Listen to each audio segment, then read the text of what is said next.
മിക്കവാറും ഞാൻ തന്നെ മുൻകൈ എടുത്ത് ഇവളെ ഇവിടെ നിന്ന് പാക്ക് ചെയ്ത് അയക്കേണ്ടി വരും. മര്യാദയ്ക്ക് നിന്നാ നിനക്ക് കൊള്ളാം.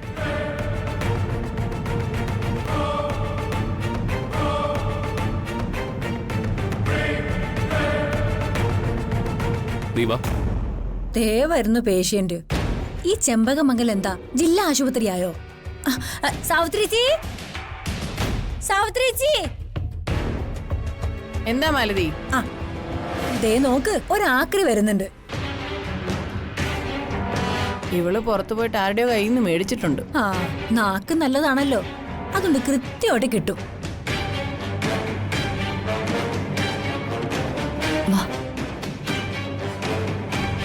ഇവളിതുവരെ പോയില്ലേ? ഇവളെ ഇവിടെ കണ്ടുപോകരുതെന്നാ അച്ഛന്റെ കൽപ്പന. നീ ഇതുവരെ ഓഫീസിൽ പോയില്ലേ? ഇതുങ്ങളെ കൊണ്ട് ചുറ്റി നടക്കലാണോ ഒരു ACPയുടെ പണി? എന്താ സാവിത്രി, എന്തിനാ നീ അവനെ വഴക്ക് പറയുന്നേ? എന്താ കാര്യം? ഇവളിതുവരെ പോയില്ലേ?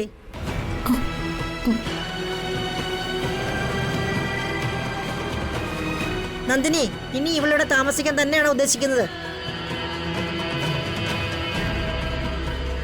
അമ്മേ, അത് തന്നെയാ ഞാനും മാലതിയും കൂടെ ചോദിച്ചോണ്ടിരിക്കുന്നത്. അതൊന്നും പറ്റില്ല. ഇവളിവിടെ ഉണ്ടാക്കുന്ന തലവേദന നമുക്ക് സഹിക്കാൻ പാടാ.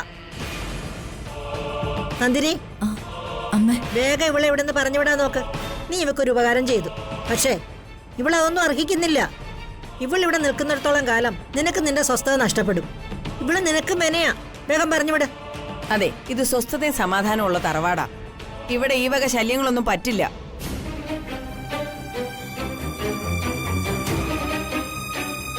ഇത് കയ്യമ്പള്ളി ഏട്ടന്റെ കൽപ്പനയാ. അനുസരിച്ചിട്ടില്ലെങ്കിലേ അതൊരു കൊടുങ്കാറ്റാ. അത് നിനക്ക് ഓർമ്മ വേണം.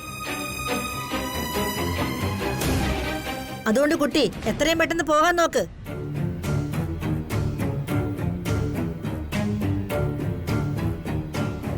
മുത്തശ്ശി, എന്താ മോനെ?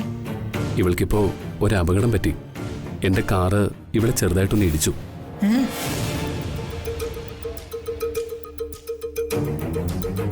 അങ്ങനെയാ ഇവളുടെ കൈ ഒടിഞ്ഞത്. ഞാനും ദേവമ്മയും കൂടി ഹോസ്പിറ്റലിൽ കൊണ്ടുപോയിട്ടാ ഇവളെ ഇപ്പൊ ഇങ്ങോട്ട് കൂട്ടിക്കൊണ്ടുവരുന്നത്. കാറ് ശ്രദ്ധിച്ചോടിക്കാൻ അറിയില്ലേ ഡ്രൈവർക്ക്? എങ്ങനെയാ നിന്റെ കാർ ഇവക്കിട്ട് ഇടിച്ചത്?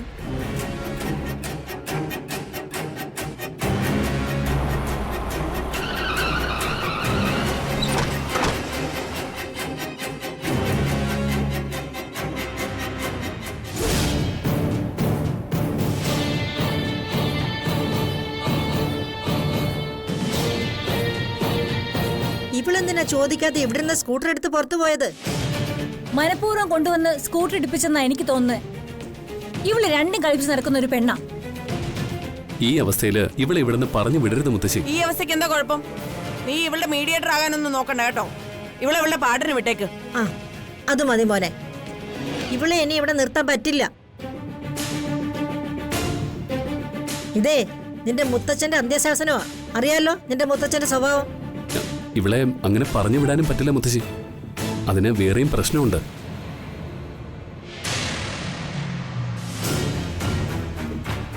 എന്ത് പ്രശ്നം? ഇവളെ ഇവിടുന്ന് ഇറക്കി വിട്ടിട്ട് ഇവൾക്ക് പുറത്തുനിന്ന് എന്തെങ്കിലും സംഭവിച്ചാൽ നമ്മളെല്ലാരും കുടുങ്ങും.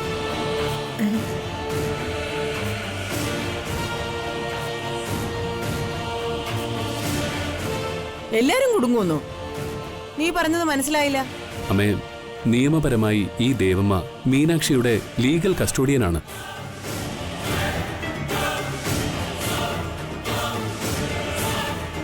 പ്രായപൂർത്തിയാകാത്ത പെൺകുട്ടിയാണിവൾ. ഇവളുടെ സംരക്ഷണത്തിന്റെ മുഴുവൻ ചുമതലയും ബഹുമാനപ്പെട്ട കോടതി ദേവമ്മയാണ് ഏൽപ്പിച്ചിരിക്കുന്നത്.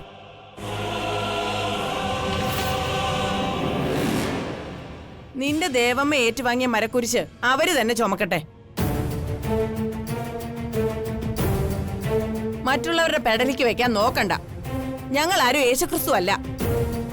മുത്തശ്ശി, ഇവൾക്ക് എന്തെങ്കിലും സംഭവിച്ചാൽ ദേവമ്മയ്ക്ക് ജയിലിലേക്ക് പോകേണ്ടി വരും.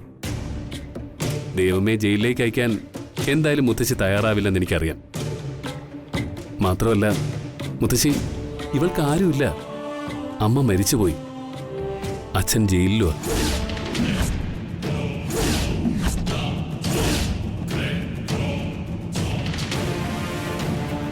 ഇവളുടെ അച്ഛൻ ജയിലിലാണെന്നോ? അതെന്തിനാ?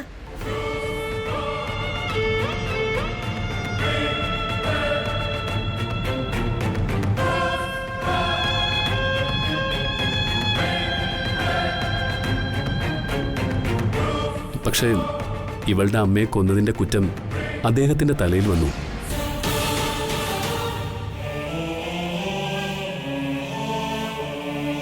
ആ, അമ്മയെ തട്ടിയിട്ട് അച്ഛൻ ജയിലിലേക്കും പോയി. നല്ല ബെസ്റ്റ് ഫാമിലി. സാവിത്രി, നിർത്ത്. എല്ലാം നഷ്ടപ്പെട്ട് നിൽക്കുക ഈ കുട്ടി. അവളുടെ മനസ്സിനെ തകർക്കുന്ന ഒന്നും ഇനി പറയരുത്. ഹാ, അത് ശരി. അമ്മ ദേ മറുകണ്ണ ചാടി. അമ്മേ, ഒരു കാരണവശാലും ഇവളെ ഇവിടെ നിർത്താനുള്ള തീരുമാനം അമ്മ എടുക്കരുത്. മറ്റുള്ളവരുടെ കണ്ണീരും ചോരയും കൊണ്ട് കെട്ടിപ്പൊക്കിയ നീറോ ചക്രവർത്തിയുടെ കൊട്ടാരമല്ല ചെമ്പകമംഗലം.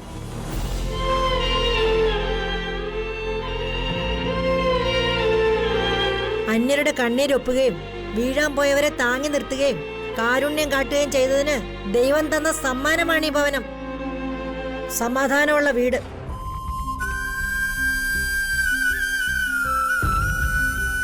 ആരുമില്ലാത്തവരെ രക്ഷിക്കുന്നത് പാപമല്ല, പുണ്യമാ.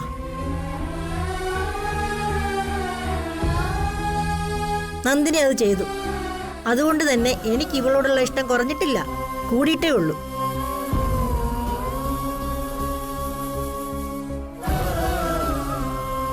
അപ്പൊ അച്ഛന്റെ കൽപ്പന? നിന്റെ അച്ഛൻ ജനാർദ്ദന കൈമൾ എന്റെ ഭർത്താവാ. നിനക്ക് മനസ്സിലായോ?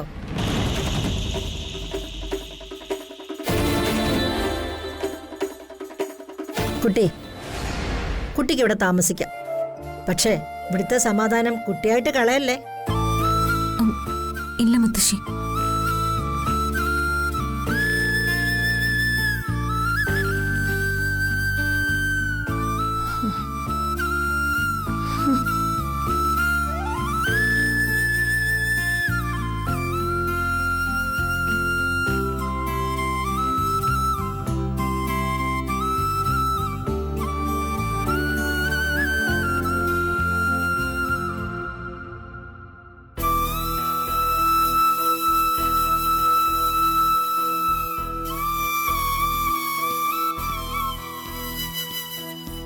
ജയറാം, നിങ്ങൾക്കൊരു വിസിറ്റർ ഉണ്ട്.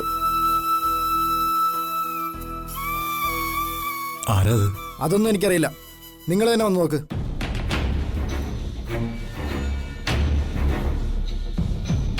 എന്നെ കാണാൻ ആരും വരാനില്ല. അയാൾ കാത്തു നിൽക്കുന്നു. നിങ്ങൾ കാണണമെങ്കിൽ വന്ന് കാണും, ഇല്ലെങ്കിൽ ഞാൻ പറഞ്ഞുവിടാം. എന്തു പറയുന്നു? കാണാം.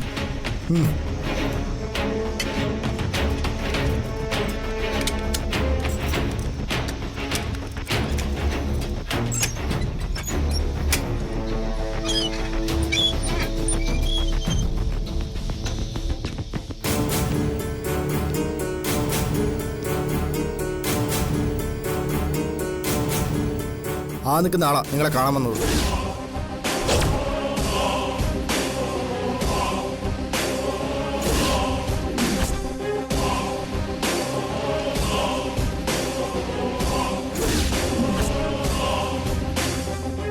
ആര്?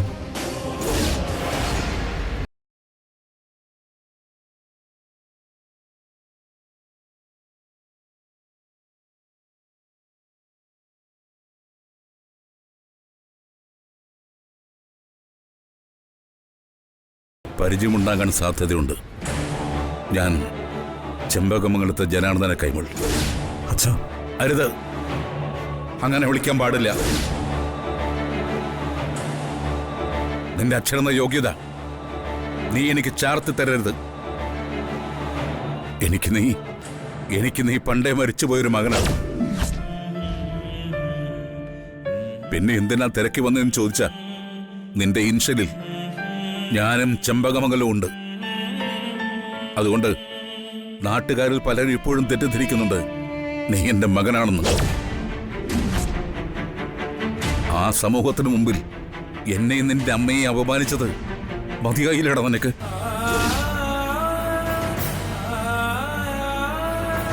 ഇപ്പം ദേ കൂടെ കൂട്ടിയോളേക്കൊന്ന ജയിലിലും. ഈ നാണക്കേടൊക്കെ സഹിക്കാൻ ഞാനും എന്റെ രാജലക്ഷ്മിയും എന്ത് പാപമാടാ ചെയ്തേ? അച്ഛൻ തെറ്റിദ്ധരിച്ചിരിക്കുക. 18 കൊല്ലങ്ങൾക്കപ്പുറം എനിക്ക് നിന്നെക്കുറിച്ചുള്ള ധാരണ പൂർത്തിയായതാ. അച്ഛാ, അച്ഛൻ കാര്യങ്ങളൊന്നും അറിയാതെ എങ്ങനെ സംസാരിക്കുന്നത്? വേണ്ട, നീ ഇനി ഒരു അക്ഷരം മിണ്ടി പോകരുത്. ഡാ, അക്ഷരെന്ന ഉച്ചാരണത്തിന് പോലും ഒരു വല്ലാത്ത ശക്തിയുണ്ട്. അത് നീ പണ്ടേ ഇല്ലാതാക്കി. നിന്നെ ജീവനൊപ്പം സ്നേഹിച്ച നിലവിളക്ക് പോലുള്ള നിന്റെ ഭാര്യയെ നീ ഒരു വിധവയാക്കി. നിന്നെ സ്നേഹിച്ചവർക്കൊക്കെ നീ പകരം നൽകുന്നത് വഞ്ചനയാണ്. മാതാപിതാക്കളെയും കൂടപ്പറപ്പുകളെയും നീ വഞ്ചിച്ചു. ചെമ്പകമംഗലം തറവാടിന്റെ മേൽ തീമഴ പേയിച്ചിട്ടാ നീ ഇവിടുന്ന് പടിയിറങ്ങിയത്. എന്നിട്ട് നീ അവസാനിപ്പിച്ചിട്ടില്ല, അല്ലേടാ? അച്ഛാ, ഒടുവിൽ നിന്റെ കൂടെ ജീവിക്കാൻ ഇറങ്ങി പുറപ്പെട്ടവളെ കൂടെ നീ നിഷ്കരണം ഇല്ലാതാക്കി. ഇല്ല അച്ഛാ, ഞാനത് ചെയ്തിട്ടില്ല.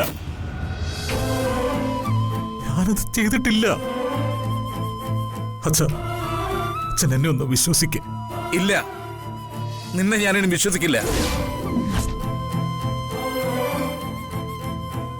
ഞാൻ നിന്നെ കാണാൻ വന്നത് മകൻ ജയിലിലായപ്പോ ചങ്കടറി പോയൊരു അച്ഛൻ ആത്മനമ്പരമായി നീ തെറ്റിദ്ധരിക്കണ്ട.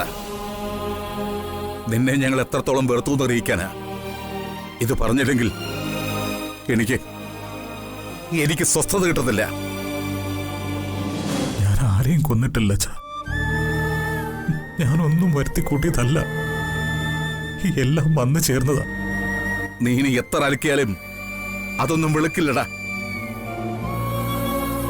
കറകളൊന്നും മായുകയില്ല. നിന്റെ പാപങ്ങൾക്കുള്ള ശിക്ഷ നീ തന്നെ അനുഭവിച്ചേ മതിയാവും. ഈ ഇരുമ്പഴിക്കുള്ളിൽ കിടന്ന് നീ നരകിച്ചു മരിക്കും. അച്ഛാ, ഇതൊരച്ഛന്റെ ശാപമോ? പിതൃശാപം.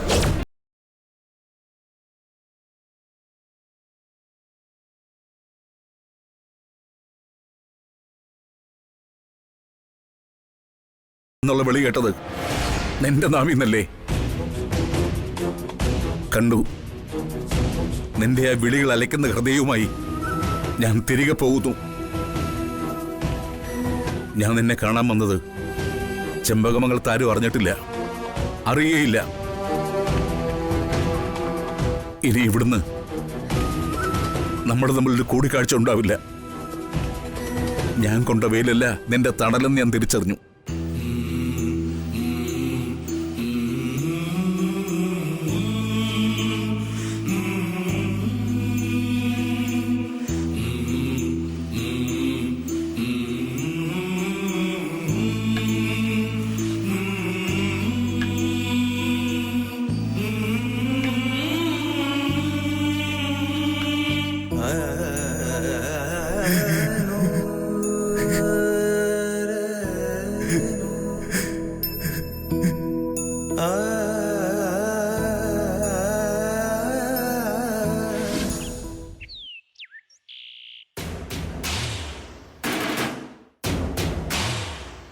എന്തായാലും അമ്മ ആ മരങ്കേറി പെണ്ണിനെ ഇവിടെ നിർത്താൻ തീരുമാനിച്ചത് വലിയ മണ്ടത്തരമായിപ്പോയി.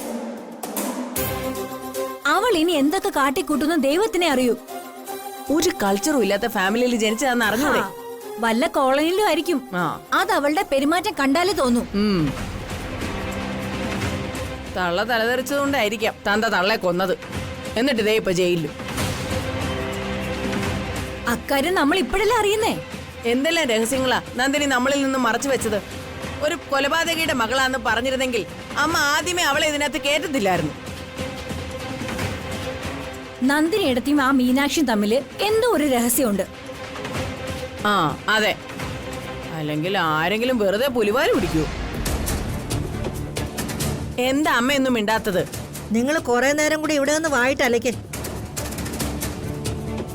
എനിക്ക് അരോചകമാവുമ്പോ ഞാൻ ഗെറ്റൗട്ട് അടിക്കാം. ഞാനോ മാലതിയോ ഞങ്ങൾ എന്തെങ്കിലും ചെറിയൊരു തെറ്റ് ചെയ്താൽ മതി, അമ്മ അത് വലിയ പ്രശ്നമായിട്ട് എടുത്ത് ഞങ്ങളെ വലിയ രീതിയിൽ ശിക്ഷിക്കും. നന്ദിനി ഇത്രയ്ക്ക് വലിയ തെറ്റ് ചെയ്തിട്ട് അമ്മ അനങ്ങുന്ന പോലും ഇല്ല. ഞാൻ അമ്മയുടെ മകളല്ലേ അമ്മേ? ദേ ഇവള് ഇളയ മരുമകളും. ഞങ്ങൾക്കില്ലാത്ത പരിഗണന അവക്കെന്തിനാ ഇവിടെ? അതെന്തിനാണെന്ന് നിങ്ങൾക്ക് തന്നെ അറിയാം. പക്ഷേ അറിയില്ല എന്ന് അടിക്കാന്നെയൊക്കെ. അമ്മ ചായ. ഞങ്ങൾക്ക് എന്തിനാ ചായ? അല്ല, നിങ്ങളിവിടെ നിൽക്കുന്ന കണ്ടു, ഞാൻ ചായ എടുത്തു. ദാ. അവള് സ്കൂട്ടർ എടുത്തോണ്ട് നിങ്ങളുടെ പുറകെ വരാൻ കാരണം എന്താ? എനിക്കറിയില്ല.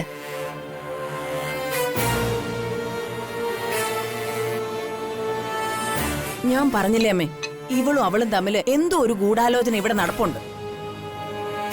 യാതൊരു സംശയവും വേണ്ട, അത് ഉറപ്പാ. ആ മീനാക്ഷിയുടെ മനസ്സിൽ ഒരു ബോംബ് ഇരിപ്പുണ്ട്. കറക്റ്റ്. അത് പൊട്ടാതെ നോക്കാനാ ഈ നന്ദിനിയുടെ വെപ്രാളം.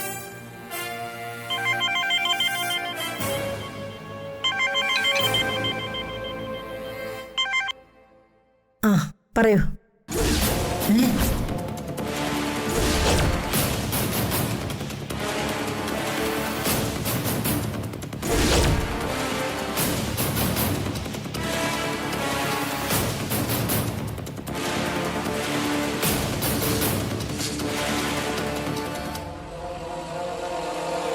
എന്താ അമ്മേ? ഒന്നുമില്ല.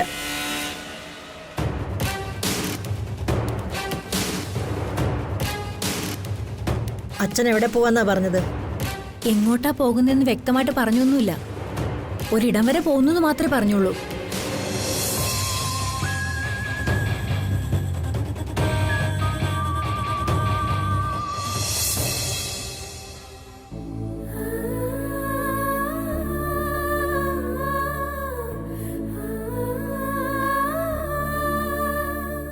ഈ ഡ്രസ്സ് മാധുരിക്ക് നന്നായിട്ട് ചേരുന്നുണ്ട്. ഒരു 10 വയസ്സ് കുറഞ്ഞ പോലെ ഉണ്ട്. പോ പെണ്ണെ, കളിയാക്കാതെ. കാര്യം പറഞ്ഞ എങ്ങനെ കളിയാക്കലാവും? നമുക്കേ ഒരു സെൽഫി എടുക്കാം, വാ.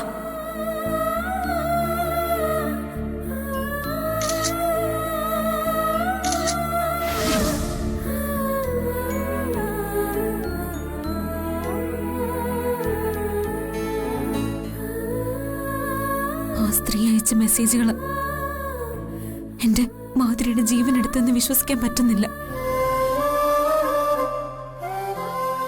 എന്റെ അച്ഛൻ പോലും എന്റെ വാക്കുകളല്ല, അവരുടെ വാക്കുകളാ വിശ്വസിക്കുന്നത്. അതെന്താ അതിന്റെ കാര്യം? പക്ഷെ ഇവരെ ഞാനങ്ങനെ വിടില്ല. ഞാൻ ഇവരുടെ കൂടെ ഇങ്ങോട്ട് വന്നത് ഇവരെന്റെ കെയർടേക്കർ ആയതുകൊണ്ടല്ല. എന്റെ അമ്മയെ ഇല്ലാതാക്കിയവർക്കിട്ട് ഒരു പണി കൊടുക്കാൻ വേണ്ടി തന്നെയാണ്. പക്ഷെ എന്ത് ചെയ്യാൻ പറ്റും? ഇവിടുത്തെ ഏറെക്കുറെ എല്ലാവരും തന്നെ ഈ സ്ത്രീക്ക് സപ്പോർട്ടാ.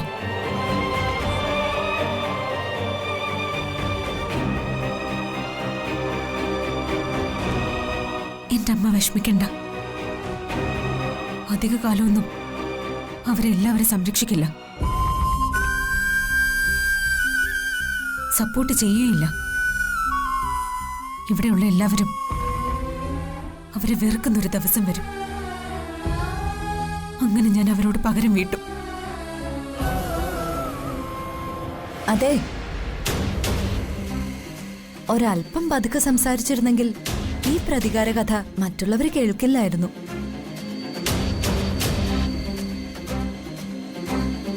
ഓ, ഒളിച്ചു നിന്ന് കേൾക്കായിരുന്നോ? ഈ താക്കോൽ പഴുതിലൂടെ നോക്കുന്ന ശീലം അത്ര നല്ലതല്ല.